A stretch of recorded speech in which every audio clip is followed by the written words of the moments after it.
Hey everyone! Tonight we're drifting back to a time of golden sands, slow-moving Nile waters, and palaces where the floors gleamed, but the politics, well, the politics were sticky, messy, and frankly exhausting. So dim your lights, maybe stretch a little, and let's ease into the world of one of history's most famous and most dramatically misunderstood queens, Cleopatra VII of Egypt. Now, Cleopatra did not just inherit a crown. She inherited a centuries-old family habit of inbreeding, betrayal, and sudden, often suspicious deaths. Because of course she did. The Ptolemies, her dynasty, were originally Macedonian Greeks who settled in Egypt after Alexander the Great's conquests. They were ambitious, clever, and occasionally terrifyingly careless with their family trees. Intermarriage between siblings was not just accepted, it was expected. In some ways, it's remarkable they managed to survive long enough to remember their own names. Cleopatra herself was a product of this dynastic tangle. She was the daughter of Ptolemy XII, who, despite ruling a kingdom as rich and sprawling as Egypt, had a habit of borrowing money from Roman financiers to keep the lights on. Naturally, when debts piled up and political unrest brewed, Cleopatra found herself needing both brains and charm to stay afloat. And she had charm, yes, but more importantly, she had strategy. Because when your family loves to kill each other as casually as we might swat a fly, strategy is more reliable than charm. By the time Cleopatra came to the throne, she had already seen the kind of chaos that could unfold when a sibling or two decided the crown might suit them better than her. She first ruled jointly with her younger brother, Ptolemy XIII. He was a teenage boy, perfectly capable of being easily manipulated, but unfortunately he had the kind of advisors who thrived on backstabbing and making every simple decision as complicated as possible. So, naturally, Cleopatra and Ptolemy XIII ended up in a sort of slow, awkward civil war. Cleopatra's first move in this political chess game was to flirt with the man who could arguably dictate the fate of Egypt from across the Mediterranean, Julius Caesar. She met him in a manner so cinematic it almost seems like it was scripted, rolled up in a carpet and smuggled into his palace. Some accounts say she may have rolled herself in a rug. Others say the rug was just a fancy linen covering. Either way, it worked. Caesar was charmed, Egypt's finances improved, and Ptolemy XIII found himself outmaneuvered in the most humiliating of ways. Naturally, he drowned in the Nile shortly after, because, well, it's hard to be subtle when one's family specializes in murder. Cleopatra ruled with Caesar's backing for a while. But politics in ancient Egypt were rarely simple. After Caesar's assassination, she had to navigate the Roman civil wars and chose another famous Roman to ally with, Mark Antony. Antony, unlike Caesar, was known for his messy personal habits, including an inexplicable tendency to fall for women who made politics look like an eternal soap opera. Cleopatra, in a way, understood this instinctively. She was not just a ruler, but a performer, using spectacle and allure to make power more comfortable, or at least survivable. Now, Cleopatra had her quirks, which makes her story even more human. She was highly educated, spoke multiple languages, and had a remarkable talent for political theater. She also reportedly had a small obsession with perfume and cosmetics, as one might if one were constantly negotiating between temperamental generals and a notoriously fickle Roman Senate. And she could be ruthless. One of her brothers, Ptolemy XIV, eventually became her co-ruler. How? Well, he conveniently died at the right time. The circumstances are vague, but the timing was excellent as far as Cleopatra was concerned. Her family in general had a gift for turning minor disagreements into full-scale tragedies. Some of her siblings died from poisonings, some from falls, because naturally, when you spend your life in a palace, a misplaced step can be deadly, and others simply disappeared, probably relocating to a slightly less lethal afterlife. Cleopatra learned from this that survival required a delicate balance of charm, wit, and the occasional well-timed act of mild intimidation. One of the most fascinating things about Cleopatra, beyond the usual stories of duty and romance, is her intellect. She understood Egypt, Rome, and the delicate web between them. She knew that Egypt's prosperity depended on the Nile, on trade, and on keeping ambitious generals from seeing her kingdom as a convenient stepping stone. And yet, she maintained the flair, the drama, the little theatricalities that made her legend endure. Because what's power without a little performance, right? So, as we drift lazily down this river of history, let's consider Cleopatra's life not just as a series of political moves, but as an extended exercise in navigating family dysfunction at a very high level. She survived assassination, sibling rivalries, and the occasional Roman civil war, all while maintaining a public image that was meticulous, composed, and, according to some Roman writers, utterly enchanting. The reality is probably less glamorous, filled with late-night plotting sessions, endless correspondence, and the constant worry that the next cup of wine might be laced with a subtle poison. It's worth noting that Cleopatra's end, though often romanticized as dramatic and tragic, was probably less about theatrics and more about practicality. She had survived so many threats that when the political winds shifted irrevocably, she chose control over chaos, selecting a departure from life that allowed her to dictate the terms. In a way, it was the final act of strategy, a quiet exit in a world where loud exits were all too common. And yet, for all her cunning, Cleopatra remains best remembered through a filter of romance and intrigue. Her life was undeniably extraordinary, but also, in many ways, exhausting, filled with family meltdowns, toxic alliances, and the unrelenting pressure of ruling a kingdom that had once been the jewel of the Mediterranean. She was brilliant, ambitious, occasionally ruthless, and profoundly human. So, as the lights dim and your eyes grow heavier, we'll leave Cleopatra reclining beside the Nile, contemplating her next move, her thoughts probably a mixture of political calculations, family grievances, and an appreciation for a well-crafted perfume. Let's drift over to the next royal fiasco. The Ptolemies and royal inbreeding, when family trees got awkward. As we settle further into the soft, muted corridors of history, let's linger a little longer with Cleopatra's family, the Ptolemies.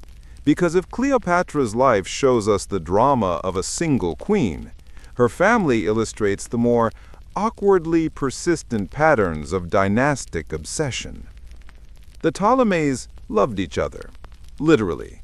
Marrying siblings wasn't just tradition, it was practically a family hobby. And, as with most hobbies, it occasionally went wrong.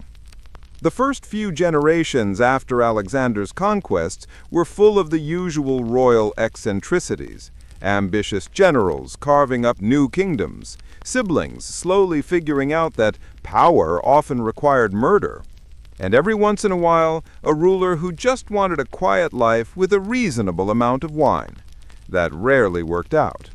By the time Cleopatra appeared, these patterns had hardened into what might be politely called a complicated family dynamic. Siblings married each other, uncles married nieces, cousins married cousins, and somehow they managed to keep producing heirs who looked vaguely like humans, which, given the circumstances, is impressive. It's just some of the results were, well, predictable. Fragile health, occasional cognitive quirks, and a tendency to make decisions that were less about governance and more about securing one's immediate survival. Take Cleopatra's father, Ptolemy XII, for example. He ruled Egypt with a combination of charm, bribery, and the occasional threat of military action. His children, including Cleopatra, inherited not only his throne, but also his knack for navigating political chaos. His reign was marked by financial crises, political instability, and naturally, a keen awareness that Roman support could be useful or deadly. The family motto, if they had one, might have been, "Trust no one, especially your relatives, unless you have a plan." And then there's the next generation. Cleopatra's siblings weren't exactly paragons of rational decision-making. Ptolemy XIII, her younger brother, had a tendency to follow bad advice and make decisions that complicated matters for everyone. Ptolemy XIV, another brother, provided a convenient co-rulership opportunity for Cleopatra, but as history would suggest, his tenure was short, very short. It's hard not to notice a pattern here.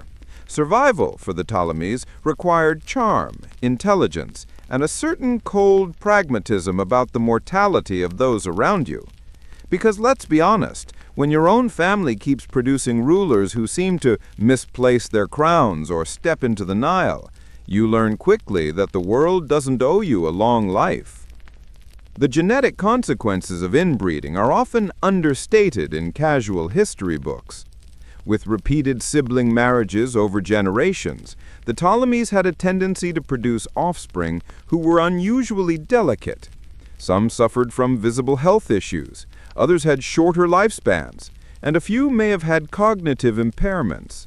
Not that these details stopped anyone from pursuing the throne or from scheming against one another. In fact, they often made the palace intrigues more interesting. Cleopatra herself appears to have inherited both the brilliance and the fragility that typified her line. She was well-educated, politically astute, and famously multilingual, able to speak the languages of diplomats and traders alike. She was also strikingly aware of how to present herself to allies and rivals. And yet she, like many of her ancestors, had to contend with a family whose internal politics were less than cooperative. Let's linger for a moment on another curious royal habit, the fascination with poisons and sudden deaths.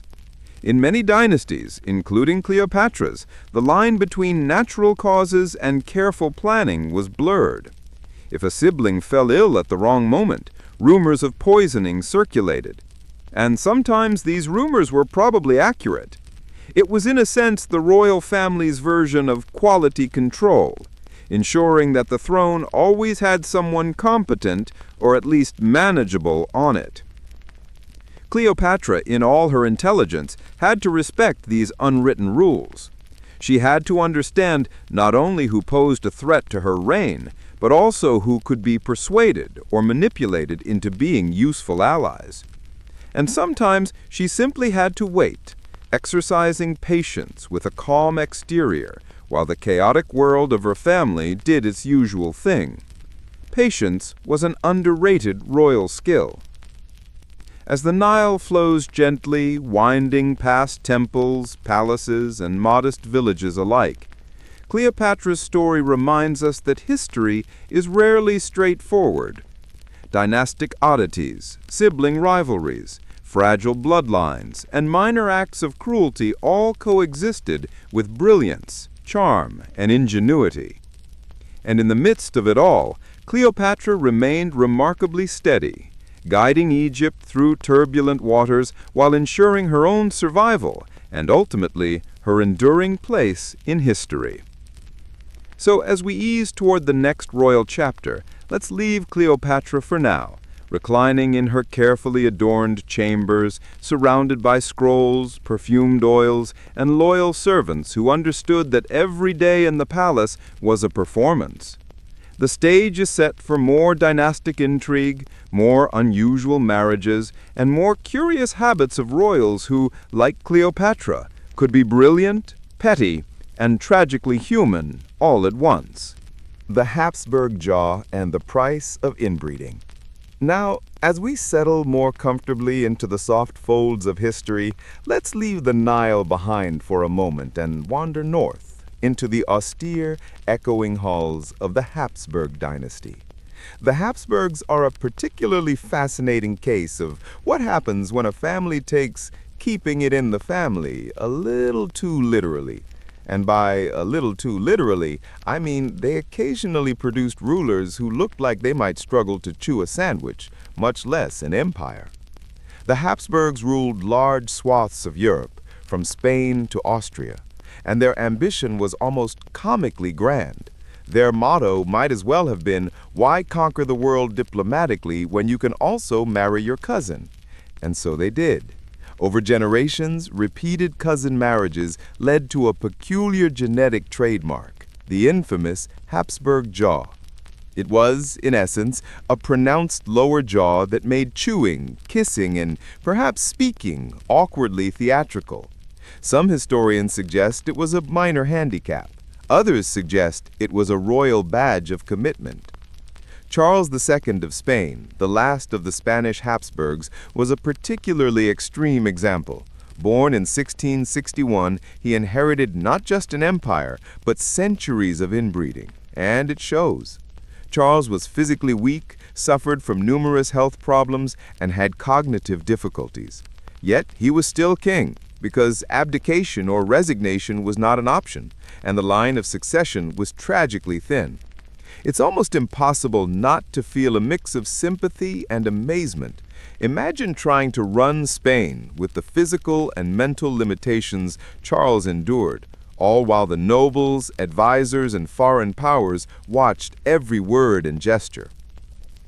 The tragedy of the Habsburgs isn't just in their appearance or health, it's in the pattern of dynastic obsession. The relentless pursuit of consolidating power through marriage, no matter the personal cost. Brothers married sisters, uncles married nieces, and the family tree began to look more like a knot than a traditional genealogy chart. And naturally, this led to shorter lifespans, fragile children, and a steady stream of mild catastrophes that historians now describe politely as politically inconvenient. One of the quieter but profoundly human aspects of these dynastic habits is the psychological toll.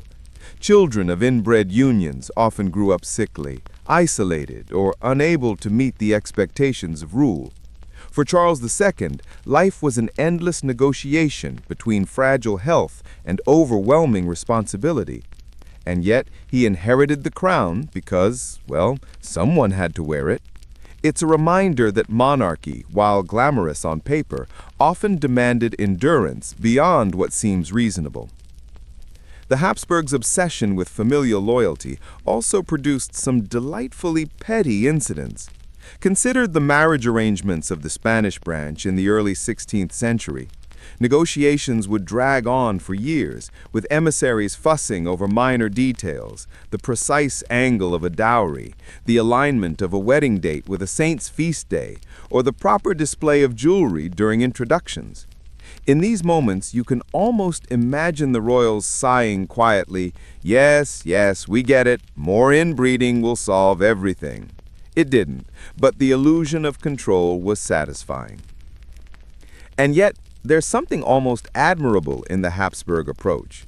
Even as their physical traits became more pronounced, even as their heirs grew weaker, and even as their empire faced external threats, they clung to tradition with a gentle stubbornness. It was, in a way, a quietly heroic persistence, continuing the dynasty despite the obvious costs. Of course, the rest of Europe found it both fascinating and occasionally horrifying. But the Habsburgs themselves seemed mostly unconcerned. They were busy ensuring their family line endured, even if it meant sacrificing comfort, health, and occasionally sanity. Another curious facet of royal life among the Habsburgs is how petty rivalries could escalate into long-standing grievances. Minor slights, ignored letters, or the failure to approve a proper ceremonial title could fester for years. And since most of the key figures were cousins, uncles, or nieces, these grudges were rarely private. They were performed in public, woven into court ceremonies, and occasionally immortalized in portraits meant to assert dignity. Imagine attending a dinner where the emperor is quietly seething because his cousin pronounced his name slightly incorrectly, while the rest of Europe watches politely. Despite or perhaps because of their quirks, the Habsburgs provide an important lesson in the paradox of royal life.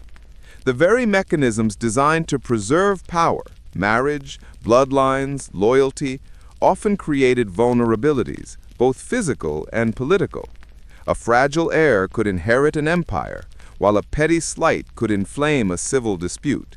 And yet, from our modern perspective, there's a strange, almost hypnotic fascination in observing how they managed it all, day by day, portrait by portrait, banquet by banquet.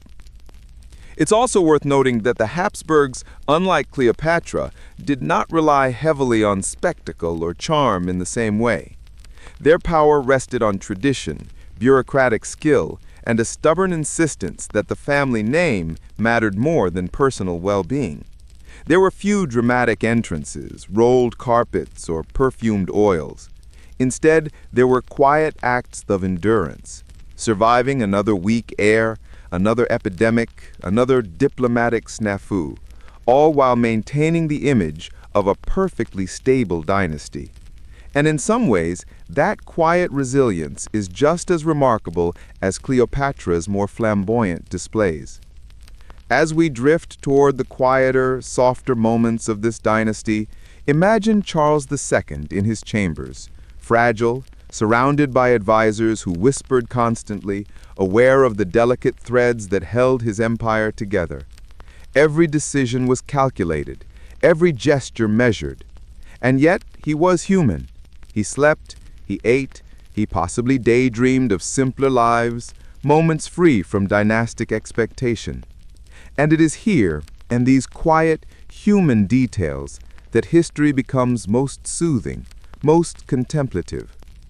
So, as we prepare to glide into our next royal case study, perhaps one that blends eccentricity with tragedy and fragile health with astounding ambition, let's leave the Habsburgs quietly managing their vast, unwieldy empire.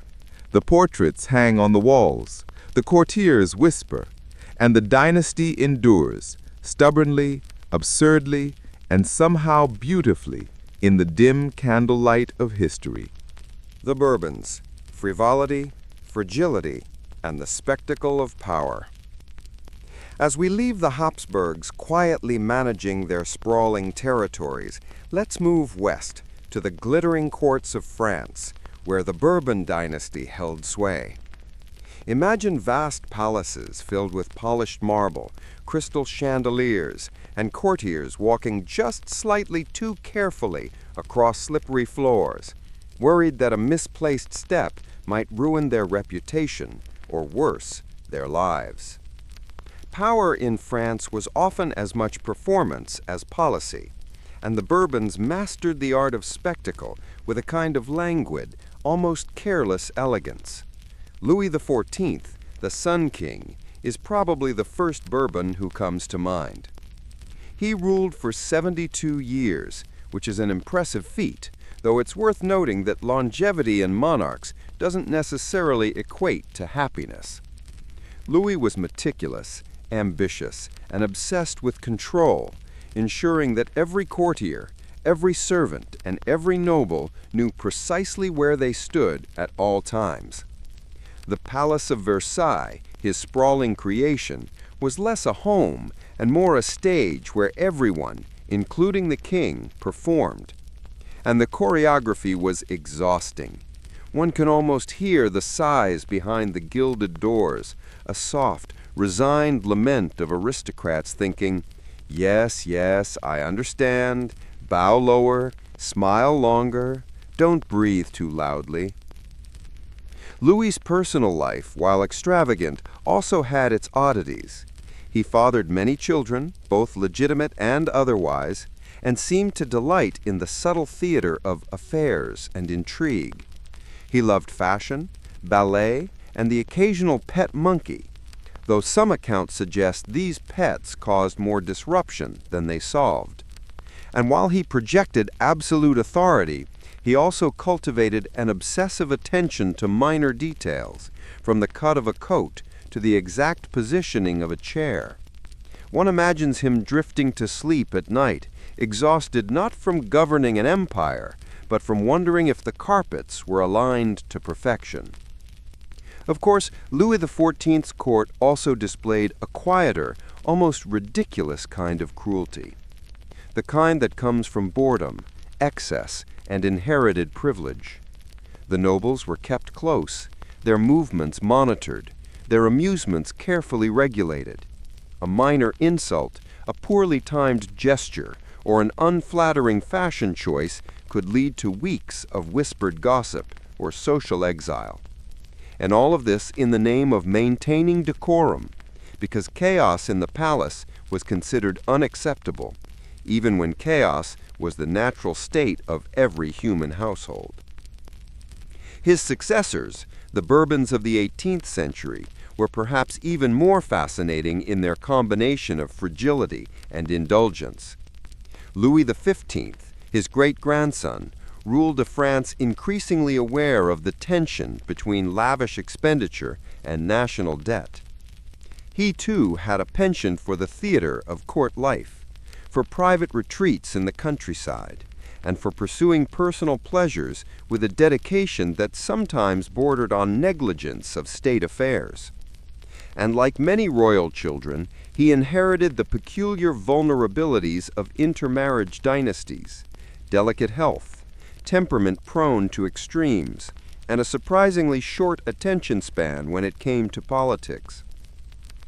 Louis XVI, who would eventually meet the guillotine, provides perhaps the most poignant example of the Bourbon paradox, a man of genuine decency, but tragically ill-prepared for the world's cruelty. He was mild-mannered, conscientious, and apparently unable to navigate the complexities of revolutionary politics with the subtlety required.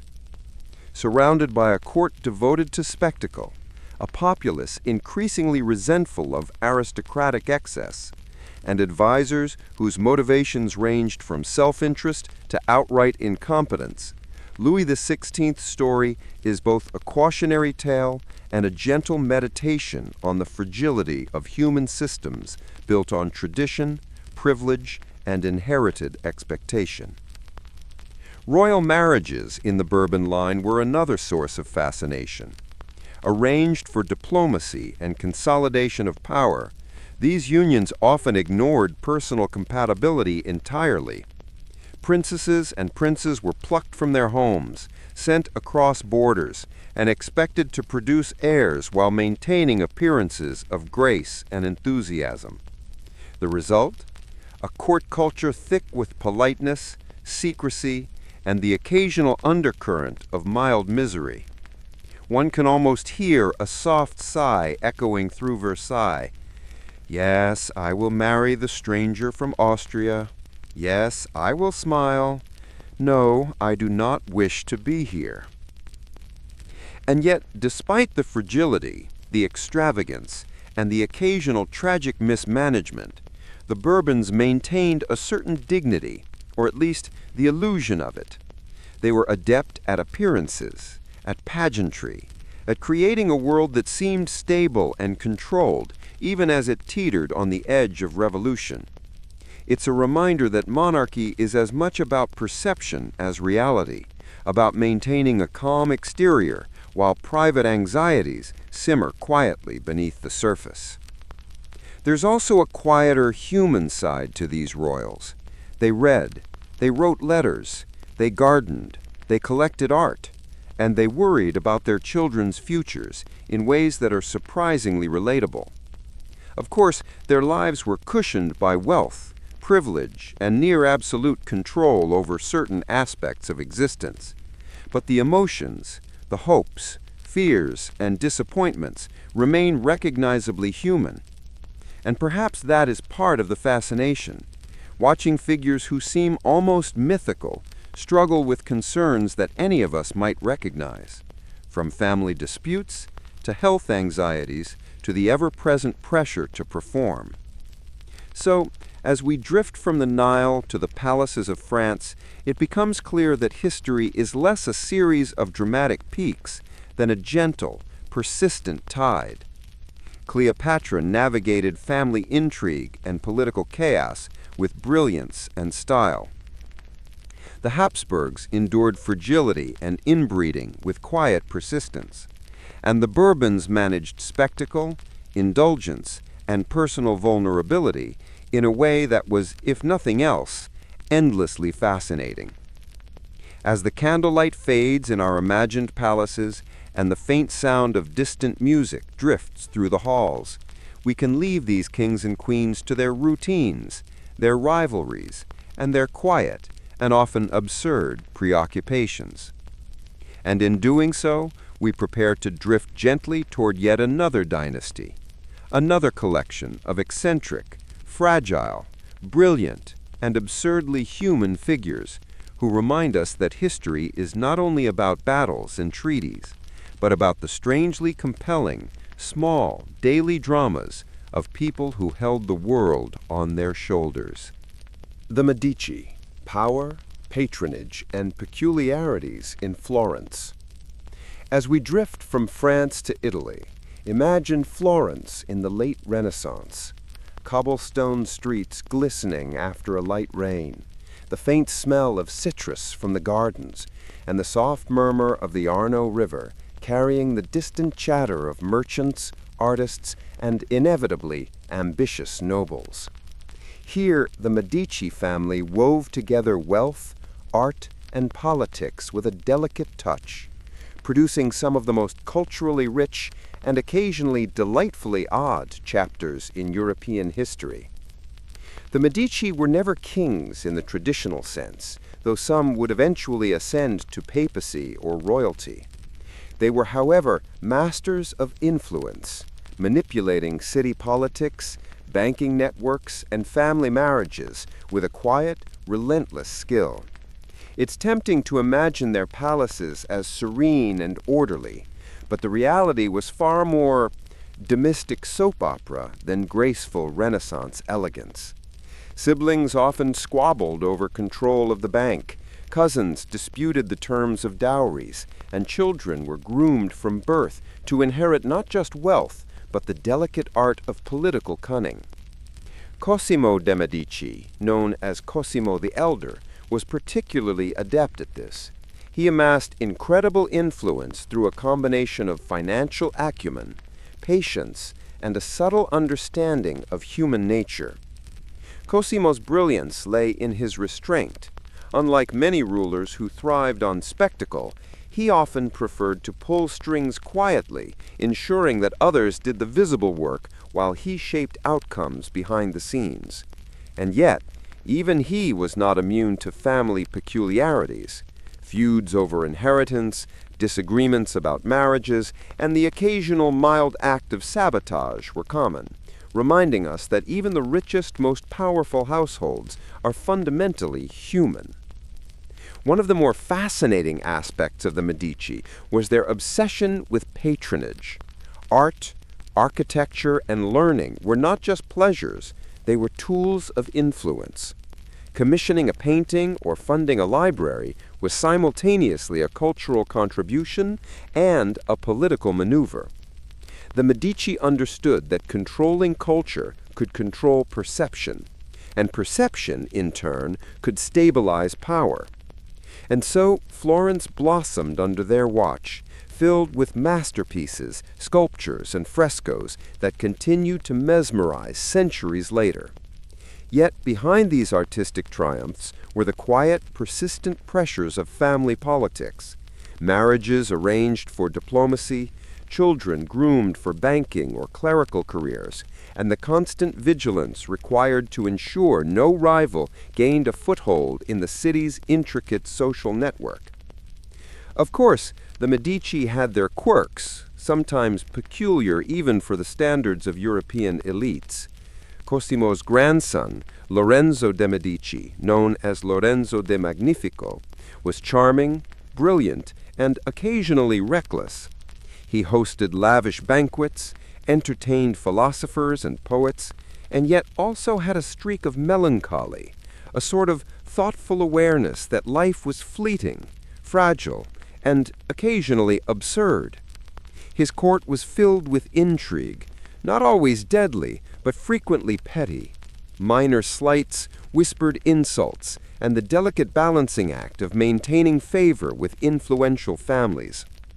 One can almost hear him sighing in a candle-lit study.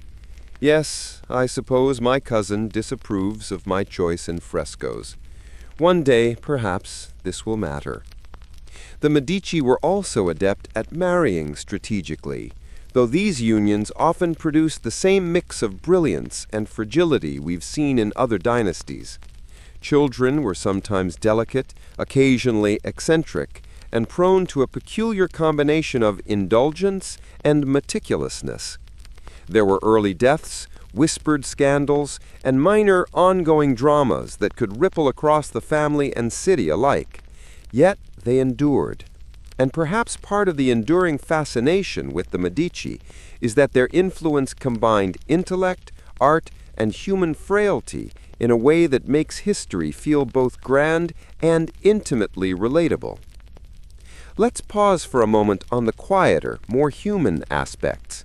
Despite their power, wealth, and influence, Medici children experienced childhoods that were structured, demanding, and often lonely.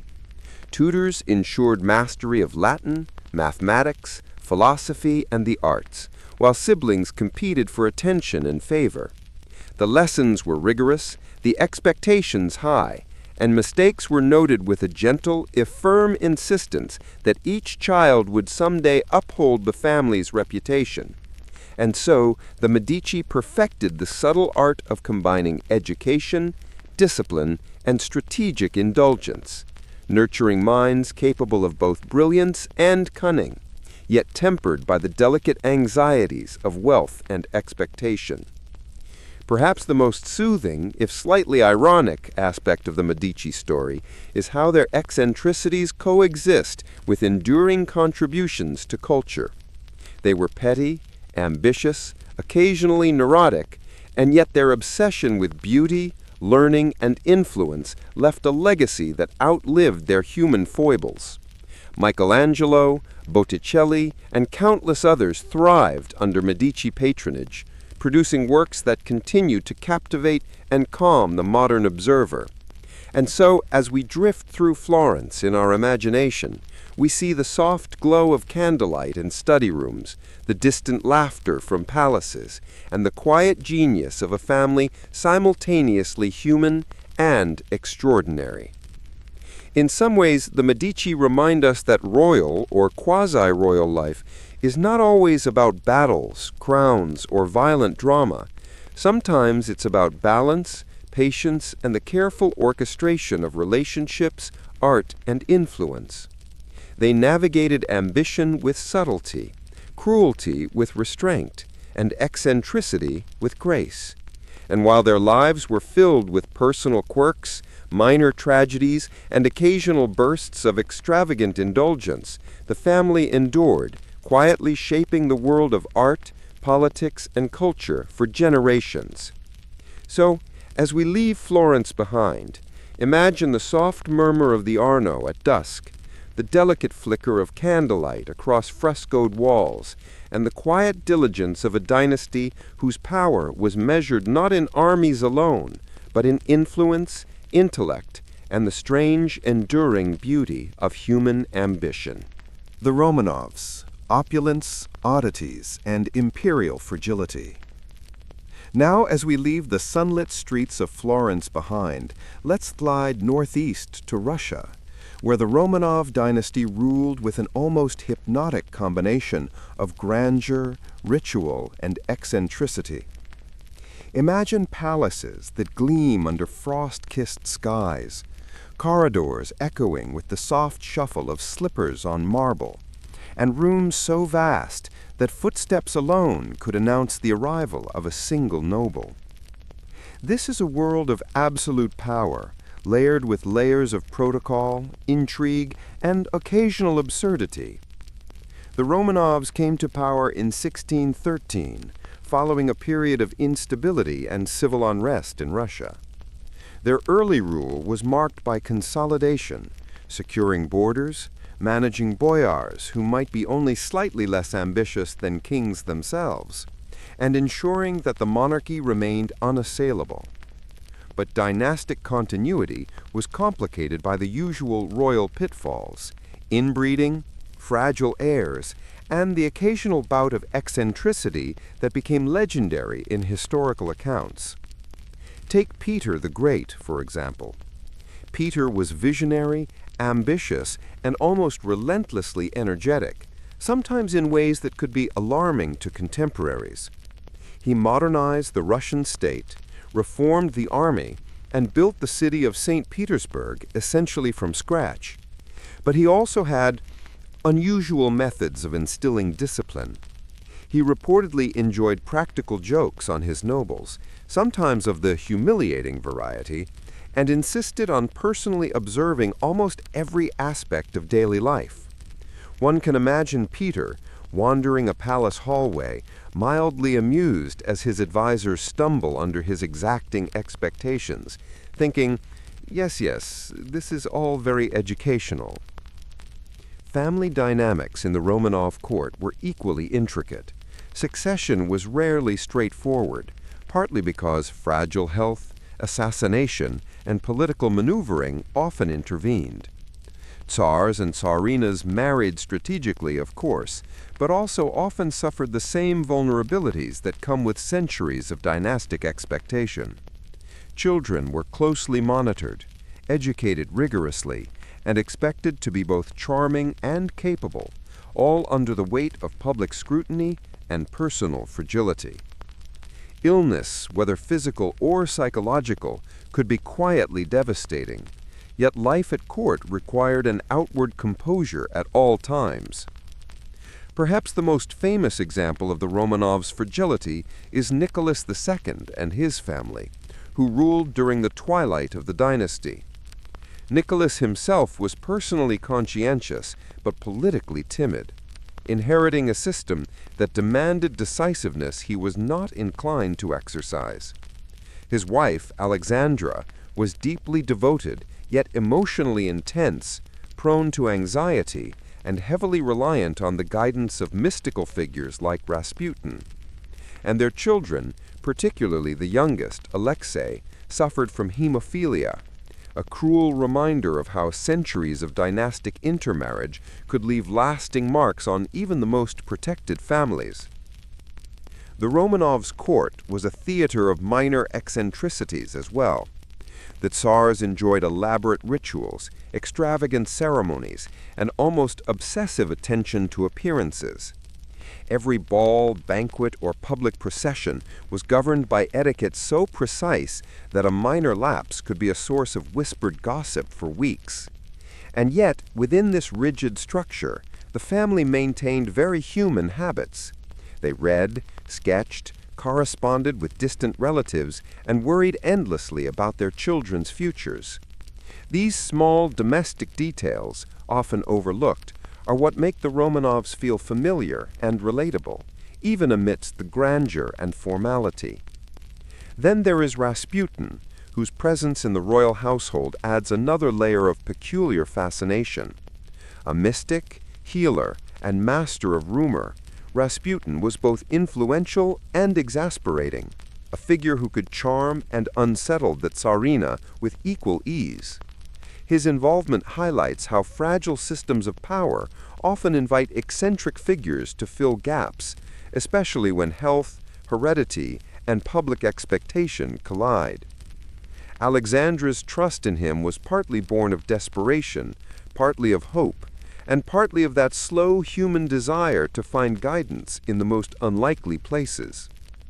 What makes the Romanovs so compelling is the coexistence of immense power and profound vulnerability. The Tsars were almost mythic in the public eye, yet their private lives were filled with anxieties, fragile health, and the endless demands of protocol. Children suffered quietly, parents fretted constantly, and advisors whispered ceaselessly.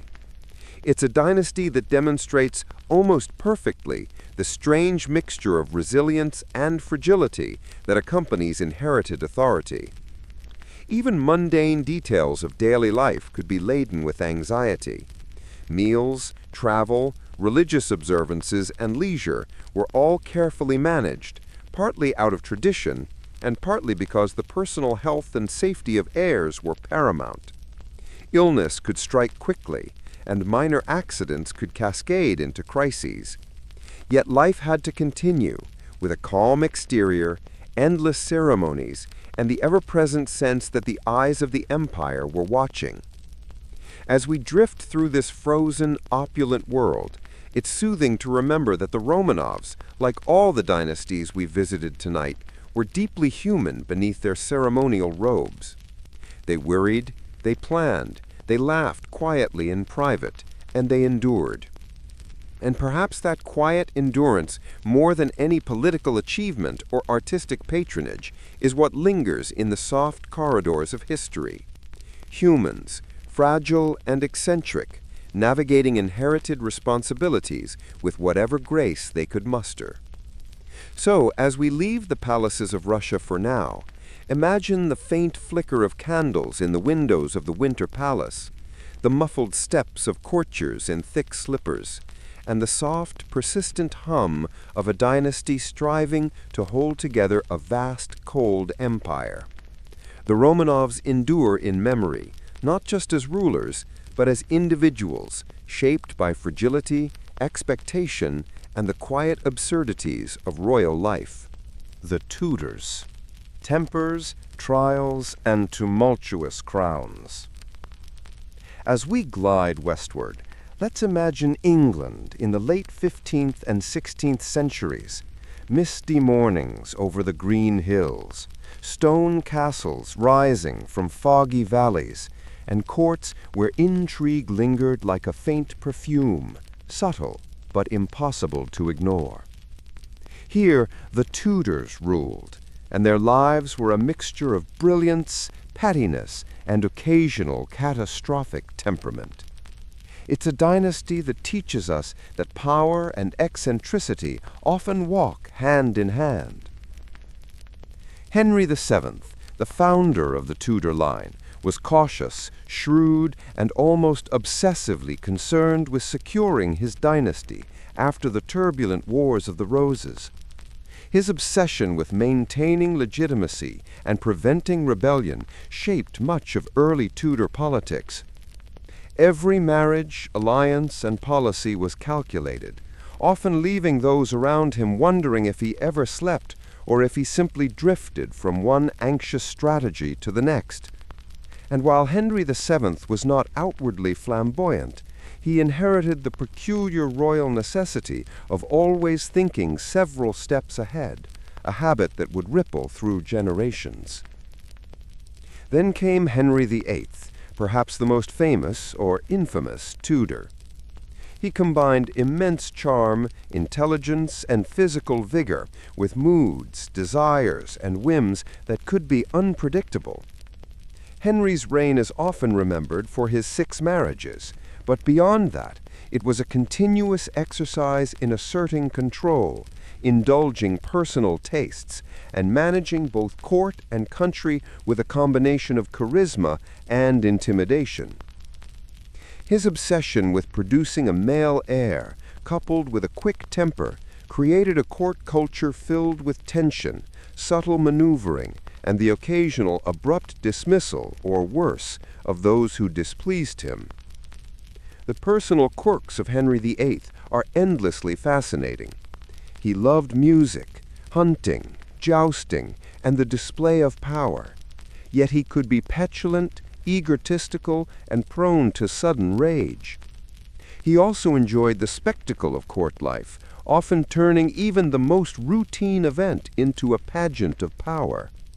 Courtiers had to navigate a world where favor could vanish as quickly as it appeared, and where a poorly timed joke or misaligned bow could have consequences. One imagines Henry VIII towering and imposing, sighing in his private chambers, "Yes, everyone must remember their place, and bring me another turkey leg." Henry's children, particularly Elizabeth I and Mary I, inherited both the grandeur and the pressures of their father's dynasty. Elizabeth, with her keen intellect, linguistic skill, and political acumen, learned early how to perform for survival, turning charm into strategy and patience into power. Mary, on the other hand, faced the unrelenting pressures of expectation, religion, and politics, navigating a world where personal desires were secondary to the demands of rule. Both she and Elizabeth demonstrate that royal life, while glamorous on the surface, is often an exercise in endurance, patience, and quiet resilience.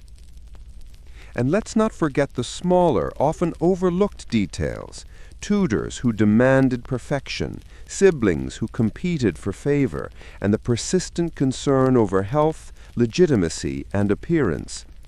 These elements, seeming minor, created a world in which even the most extraordinary figures, Elizabeth, Mary, Henry VIII, had to cultivate calm, patience, and a subtle, enduring awareness of human nature. So as we drift through the corridors of Tudor palaces, imagine the faint candlelight flickering on tapestries, the quiet shuffle of slippers across polished floors, and the distant strains of a lute. The Tudors, like all the dynasties we've met tonight, combined brilliance, eccentricity, and human fragility in ways that are endlessly fascinating and quietly soothing when observed from a distance in the calm of imagination. The Byzantine emperors: ceremony, intrigue, and eccentricity. As we move eastward once more, imagine Constantinople, the jewel of the Eastern Roman Empire, golden domes glinting in the morning sun, the soft ripple of the Bosporus, and streets lined with merchants, scribes, and guards in richly embroidered uniforms. Here, in the palaces of the Byzantine emperors, life was a blend of ceremony, political tension, and occasional eccentricity, all conducted under the shadow of history stretching back a millennium. The Byzantine Empire was a world of endless tradition. Every gesture, robe, and crown had meaning, and emperors were expected to perform their authority with precision. Yet behind the ceremonial displays lurked a quieter reality: palace intrigue, sibling rivalries, and political maneuvering that could be as subtle as a whispered word or as abrupt as an exile. Life in the imperial court demanded calm composure, patience, and the ability to navigate a world where even minor slights could carry enormous consequences. Take Justinian I, for example. He was ambitious, intelligent, and visionary, ruling in the 6th century, yet his reign was not without its eccentricities and peculiar pressures. Justinian dreamed of restoring the Roman Empire to its former glory, a monumental task that required careful administration, legal reform, and occasionally the suppression of dissent. His personal habits, though less documented than his political achievements, hint at the eccentricities typical of Byzantine rulers. He surrounded himself with advisors, meticulously monitored palace protocol, and reportedly had a fascination with ceremony that some contemporaries found excessive. Family dynamics, as ever, added layers of complexity. Emperors often had multiple siblings, half-siblings, and cousins with claims to power, making succession a delicate matter. Marriages were political instruments, alliances could shift overnight, and personal grievances sometimes escalated into exile, imprisonment, or even execution. A Byzantine emperor had to be both charming and calculating, capable of negotiation, yet willing to act decisively when necessary. And often those decisions were made in quiet chambers, far from the grandeur of the throne room, where the pressures of dynastic survival weighed heavily. The court itself could be as exhausting as it was beautiful. Ceremonies were long and exacting, filled with rituals that ensured the emperor's authority was visible to all. From the careful arrangement of guards to the precise sequence of processions, every detail was intended to reinforce the hierarchy. Yet, even amidst such formality, life at court was inherently human. Advisors whispered, Courtiers jockeyed for position, and children of the imperial family grew up with both privilege and the persistent anxiety that accompanies absolute responsibility. The eccentricities of Byzantine emperors extended to personal habits as well. Some were known for intense scholarly pursuits, others for obsessive attention to religious ritual, and yet others for peculiar routines that modern historians can only speculate about. Basil II, the Bulgar slayer, was famously ascetic, focused almost entirely on military campaigns and administration. His intensity, while effective, hints at the subtle pressures of ruling a sprawling, diverse empire where both internal and external threats were constant. Then there were emperors whose indulgences leaned to the unusual. Reports suggest some were captivated by astrology, elaborate court games, or the orchestration of festivals that could last for days. While these activities might seem frivolous, they served a purpose: distraction, consolidation of loyalty, and reinforcement of the emperor's central position in a society defined by hierarchy and ritual. In other words, eccentricity was both a personal indulgence and a political tool. Succession was another perpetual concern. Emperors had to groom heirs carefully, balancing education, discipline, and diplomacy. Children were taught languages, law, and religious doctrine, but they were also expected to understand court etiquette, ceremonial performance, and the subtle arts of negotiation. Missteps, whether in private behavior or public conduct, could have long-term consequences for both family and empire. And so the Byzantine court became a theater of human ambition, patience, and occasional absurdity, where survival depended as much on temperament as on policy. As we drift through this world, it's clear that the Byzantine emperors share a thread with all the royals we've met tonight. Brilliance intertwined with eccentricity, authority tempered by vulnerability, and the constant balancing act of personal desire, public duty, and dynastic expectation. Their lives were a study in contrast, grandeur and pettiness, ritual and improvisation, strategy and whimsy, all existing within the same gilded walls. Imagine an emperor at dusk, standing on a balcony overlooking the Golden Horn, the distant bells of churches ringing softly, the city alive with commerce and conversation. Perhaps he reflects quietly on the challenges of the day, the delicate web of alliances he must maintain, and the peculiarities of his family that make power at once intoxicating and exhausting. It's a gentle human moment, offering a glimpse into the life of someone who could command armies yet remained profoundly human in thought and habit. And so, as we leave Constantinople, the faint glow of lamps on the Bosporus fading in the evening, we carry forward a vision of royal life that is as much about subtle endurance, eccentricity, and quiet strategy as it is about crowns, palaces, or conquest. The Byzantine emperors endure in memory, a testament to the persistent interplay of human ambition, curiosity, and fragility that defines dynastic life across time and space. Eccentric royals, Bavaria, Prussia, and the Scottish Stuarts. As we leave the Byzantine Empire behind, imagine the rolling hills of Bavaria, the forested landscapes of Prussia, and the misty highlands of Scotland. These regions were home to dynasties whose lives combined grandeur, eccentricity, and occasional domestic chaos. A quieter, almost intimate kind of royal drama that contrasts with the vast empires we've just visited. Bavaria, for example, produced rulers who loved ceremony, hunting, and indulgence, sometimes in ways that seem delightfully absurd to us today. Elector Maximilian I, while serious in matters of governance, was also meticulous about protocol and display.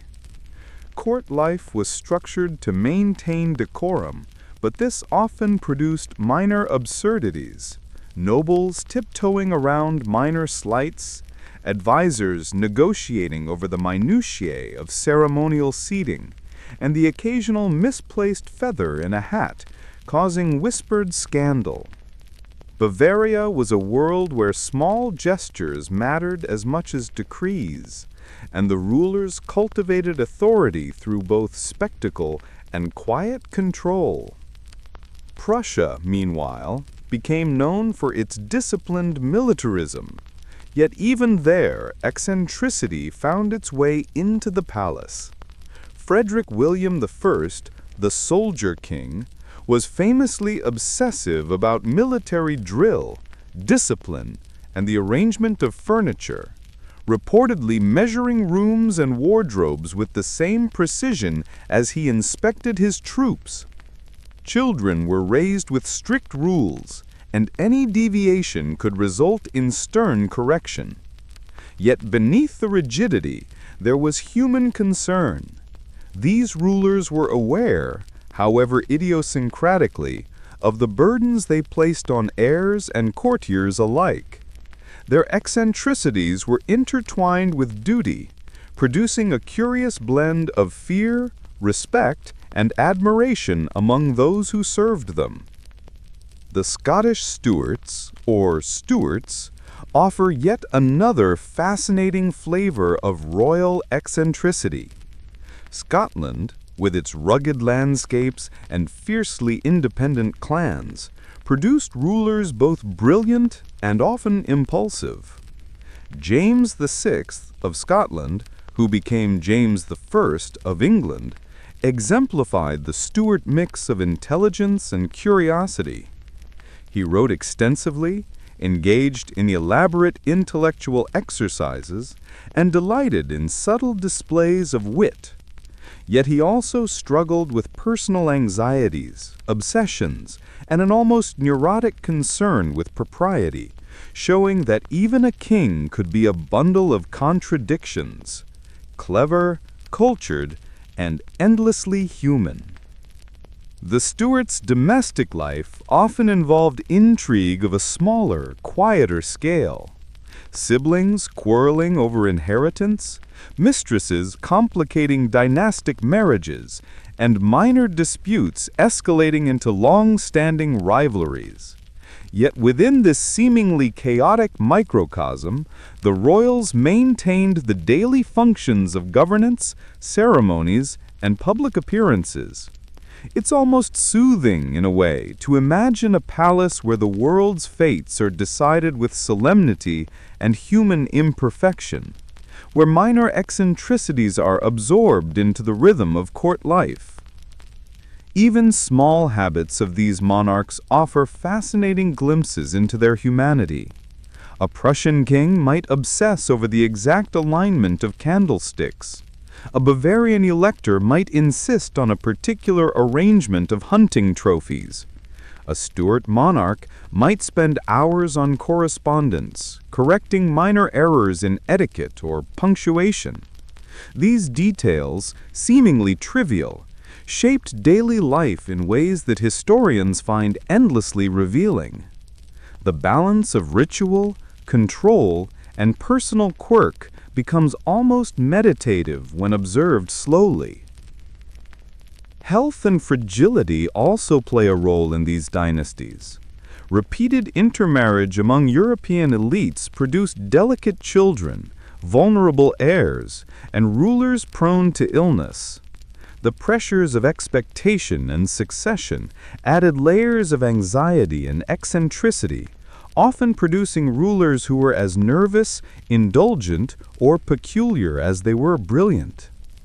Bavaria, Prussia, and Scotland each demonstrate in miniature the same delicate tension we've seen in larger empires: human vulnerability in the shadow of inherited authority. And of course, marriage remained a strategic, sometimes tragic exercise. Alliances were negotiated carefully, dowries calculated with precision, and personal happiness was rarely a priority. Children grew up under strict supervision, expected to embody both dynastic continuity and personal decorum. Missteps, social, political, or personal, could ripple into long-term consequences, shaping the family and the state alike.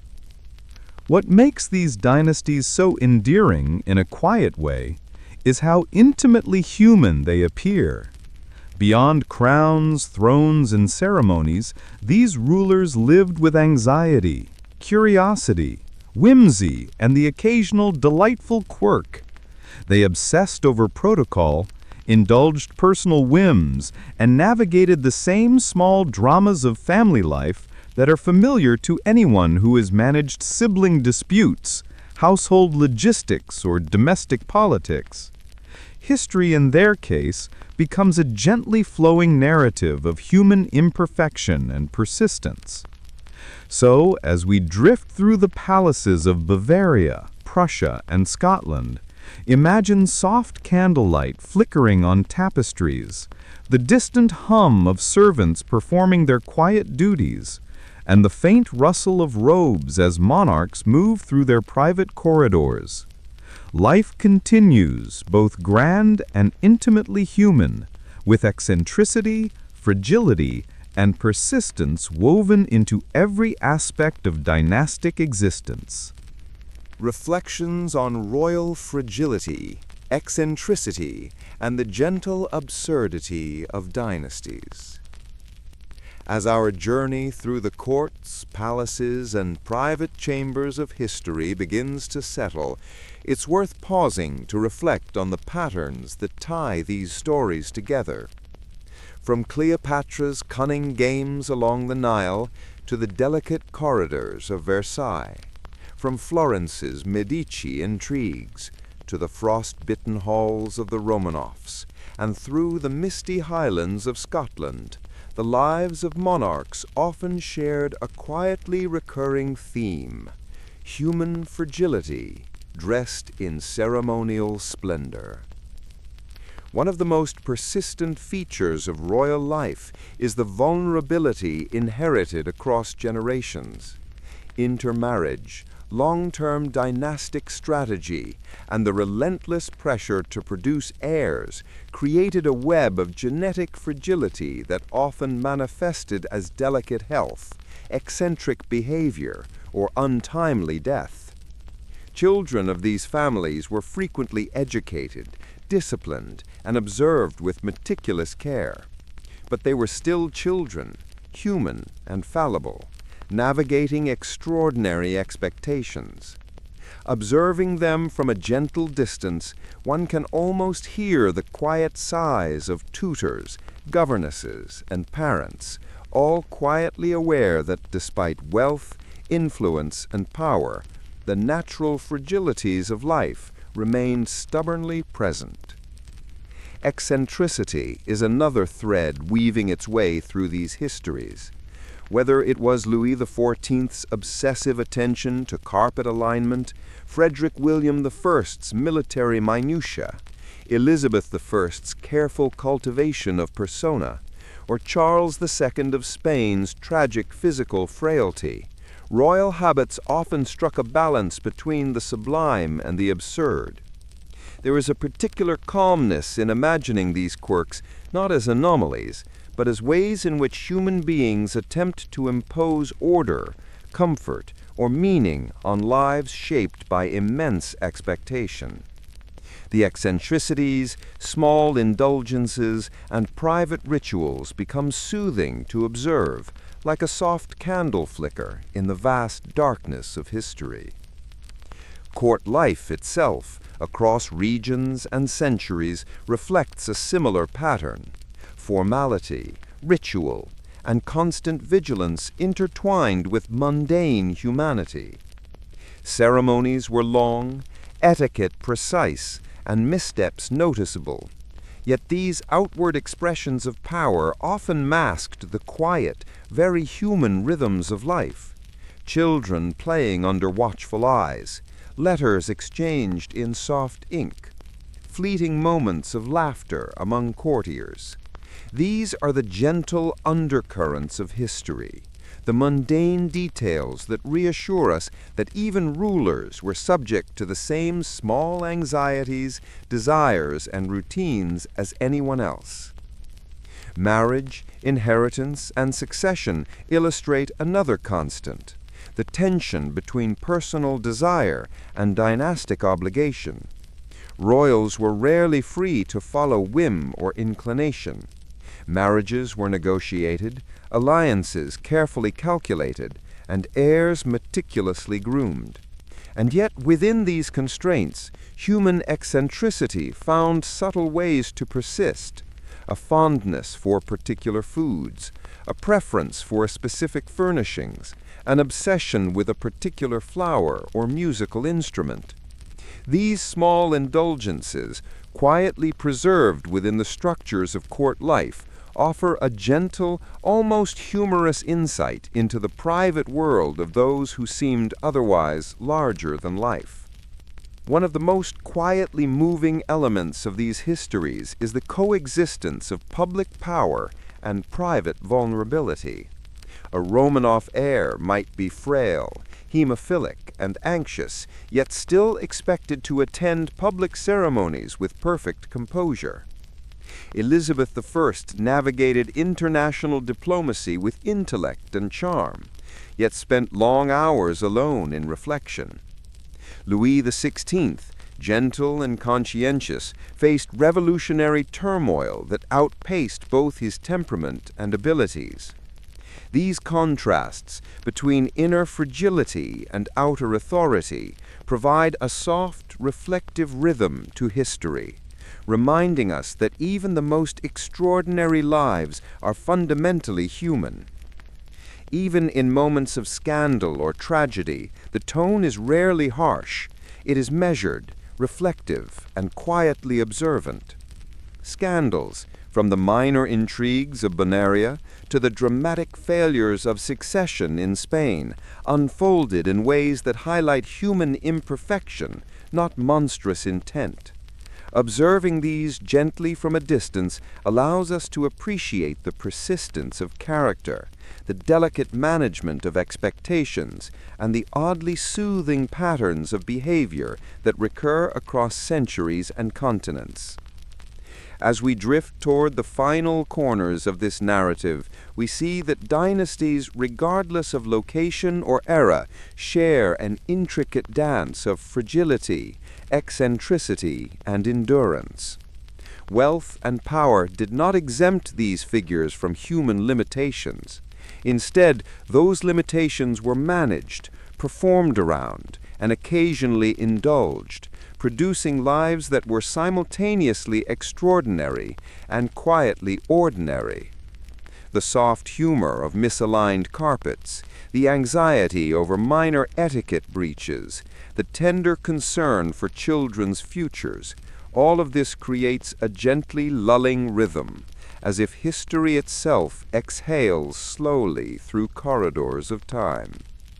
Perhaps the most comforting aspect of all is that history, observed in this way, becomes less a series of battles, conquests, or political upheavals, and more a study in human persistence. Monarchs were clever, indulgent, anxious, brilliant, and occasionally ridiculous, but they were never entirely unlike ourselves. Their minor eccentricities, careful rituals, and fragile routines invite us to reflect, softly and quietly, on the delicate architecture of human life, ambition, and legacy. And so, as we settle into the final imagined corridors of palaces across the world, from Egypt to France, Italy to Russia, Scotland to Bavaria, we can picture the gentle glow of candlelight, the faint rustle of robes, and the quiet, enduring persistence of human life. History, in these moments, is not a roaring spectacle. It is a soft, persistent tide, carrying stories of fragility, curiosity, and eccentricity across centuries, inviting us to drift alongside it, quietly, peacefully, and perhaps a little wiser about the human condition.